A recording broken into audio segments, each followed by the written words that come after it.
প্রতিদিন ডাল ভিজিয়ে ডাল বাটাবাটি ছাড়া যারা পেঁয়াজু তৈরি করতে চান তাদের জন্য খুব সহজভাবে আমি আজকে একটি পেঁয়াজু রেডিমিক্স তৈরি করে দেখাবো। আসসালামু আলাইকুম everyone, welcome back to my channel. Ramzan মাসে ইফতারি টেবিলে আমরা অনেকেই পেঁয়াজু খেতে অনেক পছন্দ করি, তবে প্রতিদিন ডাল বাটাবাটি করা অনেক ঝামেলা হয়ে যায়, সে সাথে অনেক সময়ের প্রয়োজন। ডাল ধুয়ে রোদে শুকানোরও কোনো ঝামেলা নেই। একদিনে বেশি করে ডালটা সংগ্রহ করে রাখলে সারা রমজান মাস পর্যন্ত সংগ্রহ করতে পারবেন। প্রতিদিন ডাল বাটাবাটি ঝামেলা আর রোদে শুকানো থেকে বেঁচে যাবেন। জাস্ট ইফতারের 2 ঘন্টা আগে ডালটা নামিয়ে গরম গরম পেঁয়াজু ভেজে পরিবেশন করতে পারবেন। চলুন তাহলে মূল প্রিপারেশনে চলে যাই। বিসমিল্লাহির রহমানির রহিম। প্রথমে আমি 1 কাপ খেসারি ডাল নিয়ে নিচ্ছি আর নিয়ে নিচ্ছি 1 কাপ মসুরি ডাল। এই দুইটি ডাল দিয়ে আজকে আমি পেঁয়াজুগুলো তৈরি করব।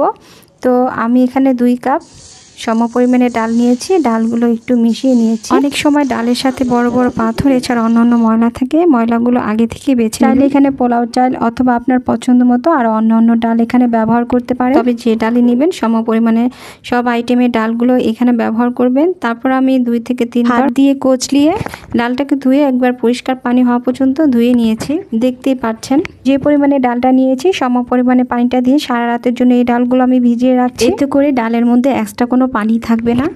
সারা রাত ডালগুলো ভিজিয়ে রাখার পর কোনো পানি এই ডালগুলোর মধ্যে থাকবে না। দেখুন আমার ডালগুলো শুকনো ঝরঝরে হয়ে গিয়েছে, কোনো পানি ডালের মধ্যে দেখা যাচ্ছে না। এইভাবে যদি আপনারা আমার মতো সম পরিমাণে পানি দিয়ে ডালগুলো ভিজিয়ে রাখেন তাহলে এই ডালের পেঁয়াজগুলো খেতে হুবহু শুকনো ডালের মতোই লাগবে। ইউটিউবে আমি অনেক দেখেছি প্রথম ডালটা ধুয়ে ডালের পানিটা একটা ছাঁকনিতে ঝরাতে হয়, তারপরে এই ডালগুলোকে আবার রোদে শুকাতে হয়। সেই শুকনো ডালগুলোকে মেশিনে ভাঙতে হয়। শুকনো ডালগুলোকে আবার ব্লেন্ডারে গুঁড়ো করেন। শুকনো ডালের গুঁড়া দিয়ে যখন পেঁয়াজু বানাতে যান তখন শুকনো ডালে পানিটা সঠিকভাবে অ্যাড করতে পারেন না, তখন ডালগুলো ল্যাটকা হয়ে যায়, পারফেক্টভাবে পেঁয়াজুগুলো হবে না আর খেতেও ভালো লাগবে না। আর যদি এই শুকনো ডালগুলো ভালোভাবে রোদে শুকানো না হয় তাহলে এই ডালগুলো পোকায় ধরে যাবে আর নষ্ট হয়ে যাবে।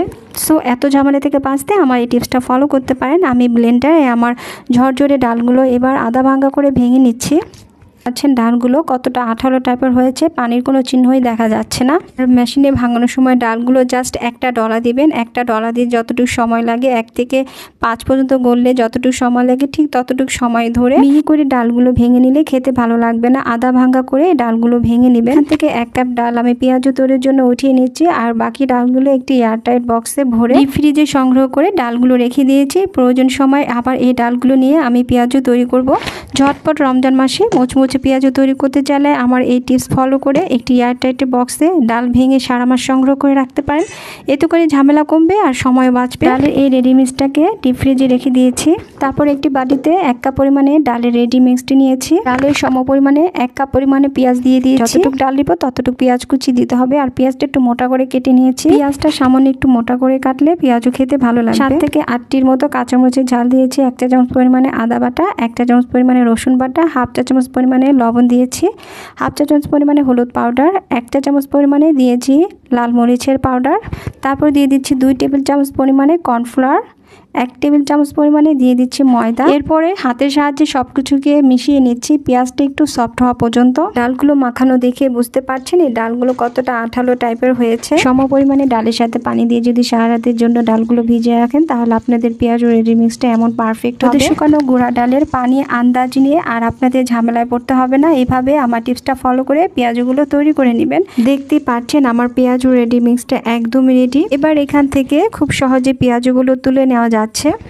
চলে এসেছি চুলাতে। তো চুলায় পরিমাণ মতো আমি তেল নিয়েছি, তেলটাকে মিডিয়াম হিটে গরম করে নিয়েছি। এবার একে একে একটি একটি করে পেঁয়াজগুলো আমি গরম তেলে ছেড়ে দিয়েছি। আর পেঁয়াজগুলো হাতের মাপে চাইলে আরও ছোট করতে পারেন, আবার চাইলে একটু বড় করে পেঁয়াজগুলো তৈরি করতে পারেন, তবে খুব বেশি বড় না করাই ভালো। যদি বেশি করে পেঁয়াজু তৈরি করতে চান একটু ছড়ানো কড়াইতে পেঁয়াজু ভেজে নেবেন। সবগুলো পেঁয়াজু আমার জায়গা হচ্ছিল না, তাই একটু কয়টা ঝাঁকি দিয়ে পেঁয়াজগুলো এক সাইডে এনে সাইডে যে ফাঁকা জায়গা আছে বাকিগুলো এভাবে দিয়ে দিয়েছি। দেখতে পাচ্ছেন আমার পেঁয়াজু রেডি মিক্স শেষ হয়ে গিয়েছে। ছড়ানো প্যানের মধ্যে পেঁয়াজুগুলো ভেজে নিলে একসাথে অনেক পেঁয়াজু তৈরি করতে পারবেন। এতে করে গ্যাস গ্যাস আর সময় দুটোই বাঁচবে। উল্টে পাল্টে পেঁয়াজগুলোকে 6 থেকে 7 মিনিট সময় ধরে ভেজে নিয়েছি। দেখতেই পাচ্ছেন খুব সুন্দর একটা কালার চলে এসেছে। আর এই পেঁয়াজগুলো এত বেশি ক্রিস্পি হয় কি আর বলবো, বানিয়ে খেলেই বুঝতে পারবেন। সো দেখতেই পেলেন ডাল রেডিমিক্স দিয়ে পেঁয়াজগুলো তৈরি করা কত বেশি সহজ। এই রমজানে পেঁয়াজ তৈরি করার জন্য আর কোনো ঝামেলাই করতে হবে না। একদিনে কাজ গুছিয়ে রাখলে সারা রমজান মাস পর্যন্ত খুব সহজে পেঁয়াজ তৈরি করে খাওয়া যাবে। রোদে শুকানো আর প্রতিদিন ডাল বাটাবাটি ঝামেলা থেকে বেঁচে যাবেন। আশা করছি আমার আজকের এই ভিডিওটি আপনাদের অনেক উপকারে আসবে আর ভালো লেগেছে। আজকে আমার এই ডাল রেডিমিক্সের সহজ ট্রিক্সটি আপনাদের ভালো লাগলে লাইক দিয়ে আমার ইউটিউব চ্যানেলটি সাবস্ক্রাইব করে দিবেন।